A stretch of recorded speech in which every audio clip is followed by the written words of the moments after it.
Mesdames et messieurs, bonsoir et bienvenue dans Les Profils. Aujourd'hui, nous allons devoir parler de cette grande figure de l'histoire congolaise. Il s'agit bien évidemment d'Msiri, le fondateur de la dynastie Yeke. Et pour ce faire, nous avons l'honneur de recevoir pour vous le Mwami Mukonki qui est juste à mes côtés. Avec lui, tout au long de cette émission, vous allez découvrir qui était réellement Msiri, qu'est-ce qu'il a fait pour les Congos et où est-ce qu'il en est fini pour son histoire.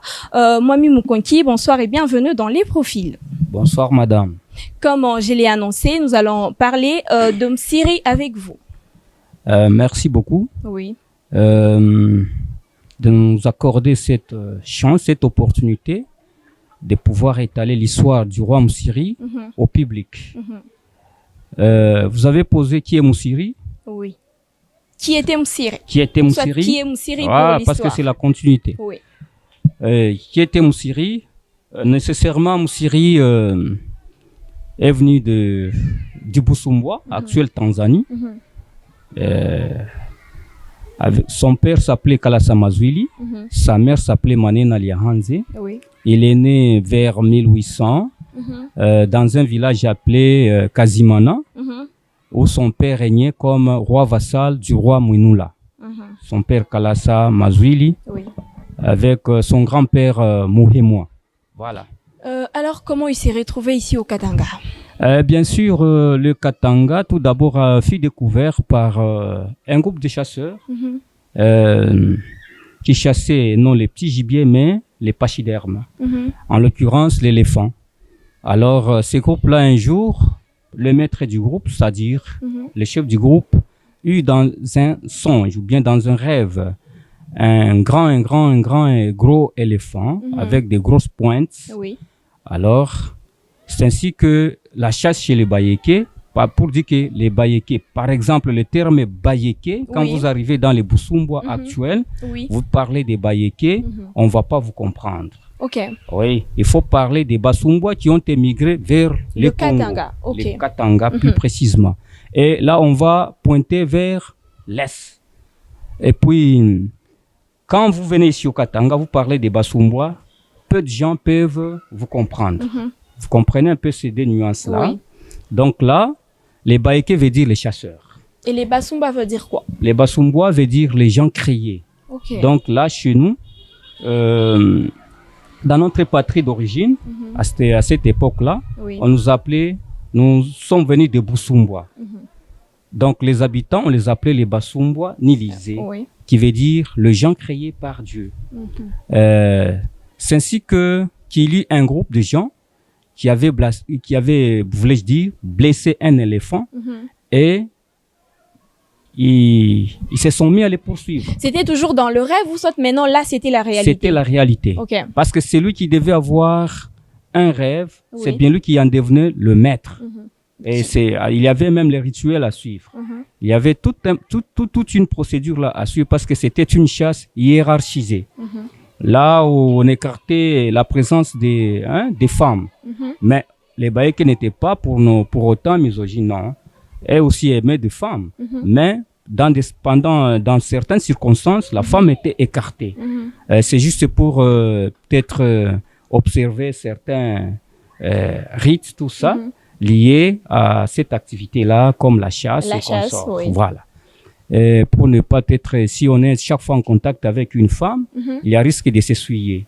Et quand on est essuyé, on s'expose aussi au danger de la forêt, de la brousse, ainsi de suite. Il y a peut-être des fauves qui peuvent se dresser contre vous, ainsi de suite. Mais pour éviter ces pires-là, il y avait quand même certaines cérémonies qui devaient se faire à la veille et qu'on devait observer tout au long de l'activité. Voilà, donc ces groupes-là des chasseurs, c'était des Balombo qui avaient blessé un éléphant. Ils ont commencé à les poursuivre, mais les pachydermes n'avaient pas crevé sur le champ.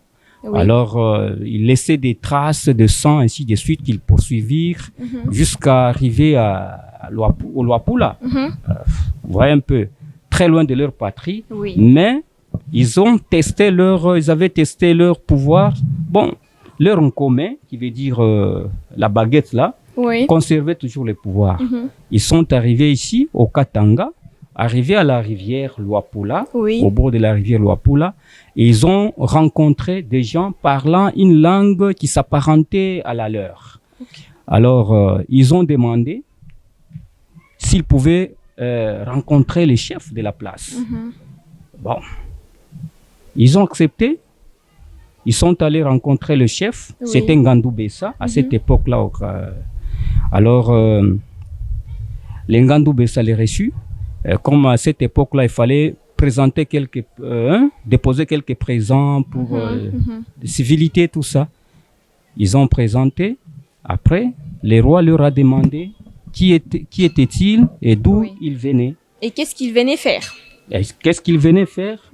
Dans leur réponse, ils lui répondirent que nous sommes des Bayékés qui avions blessé un éléphant et chez nous c'est Tobusumbwa dans notre langue qui veut dire Ifwe Tuli Bayéké, toi somi nzovu, Kubuitu ni Kubusumbwa.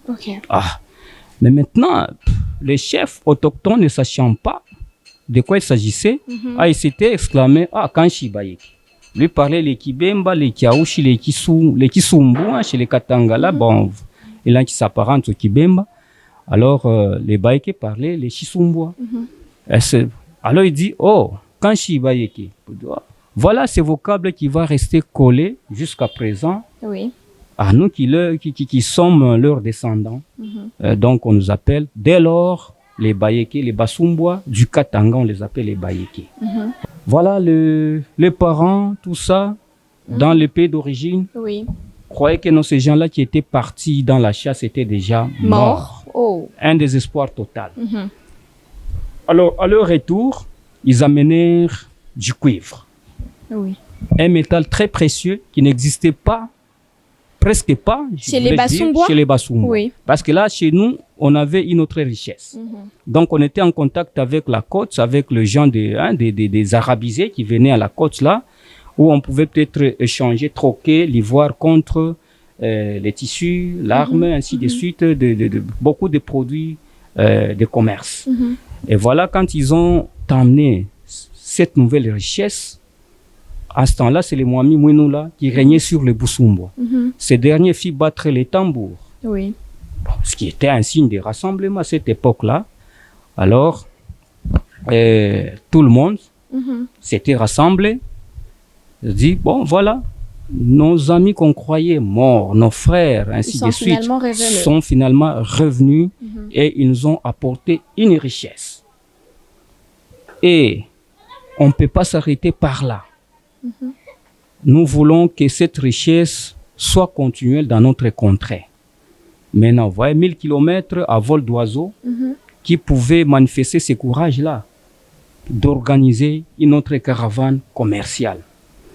Si ce n'était que Kalasa Mazwili, le père de Moussiri. Voilà, et les fils de Muhemwa qui régnaient sur le Busabaga à cette époque.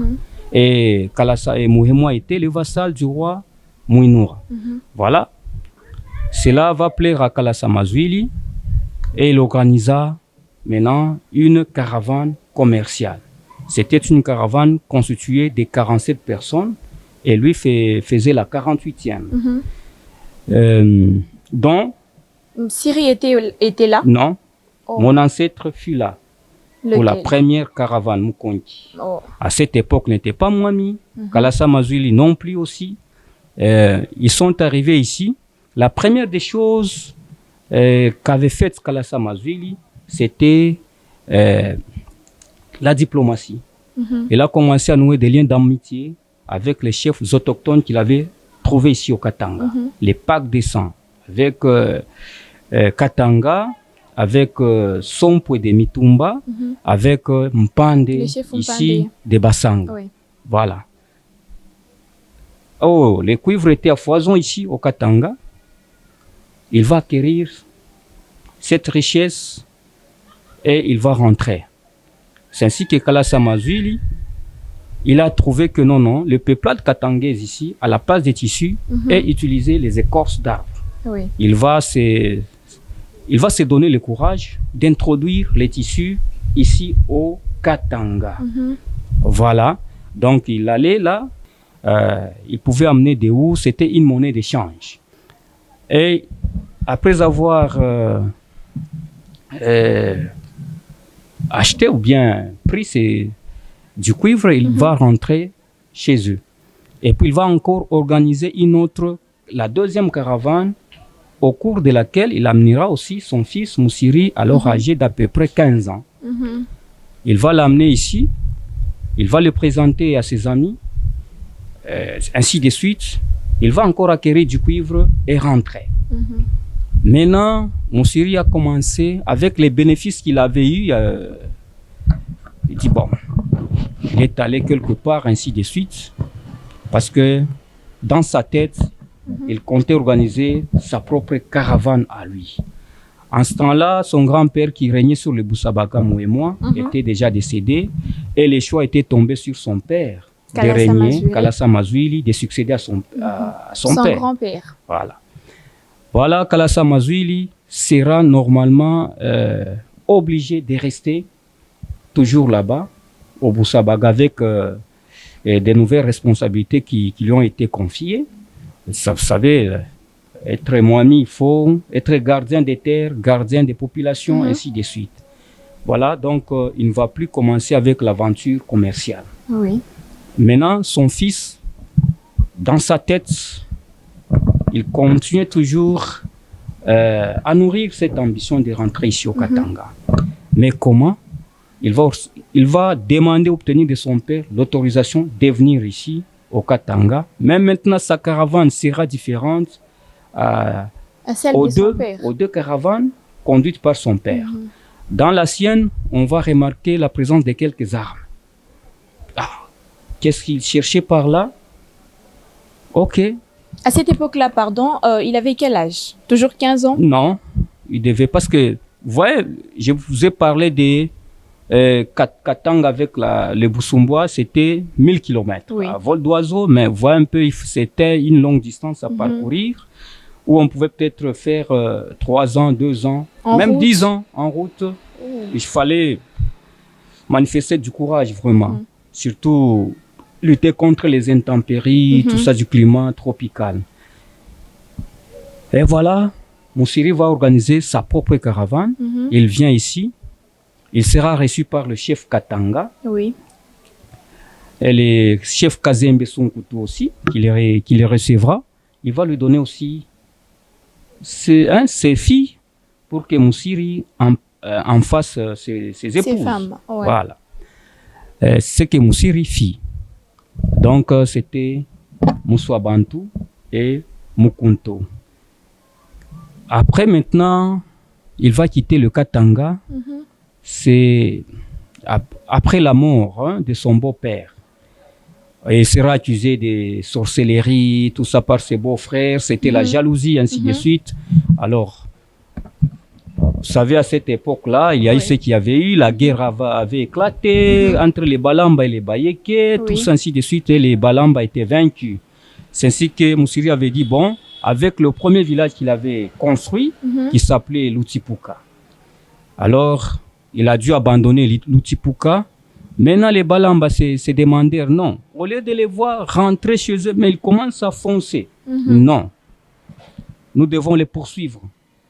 Ils l'ont poursuivi, arrivé à Kisungu, ils les avaient encore vaincus. Alors qu'ils n'avaient pas cette intention-là. Il dit, bon, s'il en est ainsi, moi, je n'ai pas l'intention d'exterminer, en tout cas, toute la population de mon beau-père, les Benakatanga, mais comme eux-mêmes me cherchent du mal, qu'on en finisse. Pandé va apprendre. Il dit, non, le fils de mon ami ne peut pas commencer à errer ça et là. Il va l'appeler. Il dit, maintenant il trouve Mpandé dans une situation, à cette époque-là, Mpandé qui a Moulemba avait duré au trône, maintenant ses frères lui rivalisaient les pouvoirs. Alors comme il était déjà avancé en âge, il était fatigué. Il était déjà fatigué. On va lui prendre beaucoup d'histoires, ainsi de suite, et déporter même son village. On va les construire ailleurs. Pandé, on l'a trouvé seul, abandonné à son triste sort, sans maison, sans quoi. Alors, Moussiri, qui s'était étonné en les trouvant dans cette situation-là, dit, mais papa, c'est vous? Il dit, oui, c'est moi. Que veux-tu que je fasse pour toi? Il dit, non, non, il faut venger ma honte. C'est ainsi que Mpande va lui donner l'ordre d'abattre tous les mâles, excepté les femelles, c'est-à-dire les garçons âgés d'à peu près 15 à 18 ans, il faut les abattre. Les vieillards, il faut les abattre. Mais, en tout cas, ne fait pas atteinte à la vie de femmes. Oui. Parce que cette terre ici est liée à la femme. Ok. Moussiri va observer les ordres de son père. Il va exécuter. Il va les remettre dans ses droits. On va reconstruire. Parce qu'en ce temps-là, c'était... on sait très bien, l'histoire nous parle de Sangatile. L'histoire nous parle de certains notables Sanga qui ne voulaient plus que leurs frères puissent régner longtemps. Alors, quand on va reconstruire le village Mpande, cela va plaire profondément au chef Mpande jusqu'au point d'abandonner même toutes ces terres à Moussiri, qui était le seul à cette époque-là capable de les défendre aux razzias perpétrés par les Hunds et les Luba du Nord. Où Mpande étant devenu vieux, était incapable de défendre ses foyers Musanga. Voilà, c'est ainsi qu'un jour, une circonstance exceptionnelle pourra s'organiser chez les chefs Mpande. Il avait appelé tous les siens. Oui. Il a organisé une forme de rencontre exceptionnelle dans toutes ses formes. On voit la présence de la Inanfumu, la gardienne de Man, assise à côté du chef Mpande. Et en ce temps-là, Moussiri était à Luambo. Voilà. Mpande fit mander Moussiri et Moussiri vint répondre à l'appel de son père. Alors, il est arrivé, il a trouvé le chef Mpande bien assis dans son trône. Il dit, je t'ai appelé, c'est pour t'abandonner. Moi, je me sens incapable. Je me sens incapable de défendre ce foyer Musanga. Voilà, je t'abandonne cette terre. Il a commencé à les bénir, tout en lui déposant même ses insignes royaux. Moussiri les reçut, mais ne voulut pas régner sur les Isanga, c'est-à-dire la terre des Bassanga. Oui. Il dit, bon, j'attends. Il fallait attendre que son père qui régnait sur les Boussabaga puisse mourir, parce que chez nous les Bayeke, tu ne peux pas être mon ami au moment que ton père règne. Il a attendu quand son grand frère, Mwanangwa Ikuku, est venu ici au Katanga avec une grosse caravane, lui annonçant aussi la triste nouvelle disant que son père était décédé.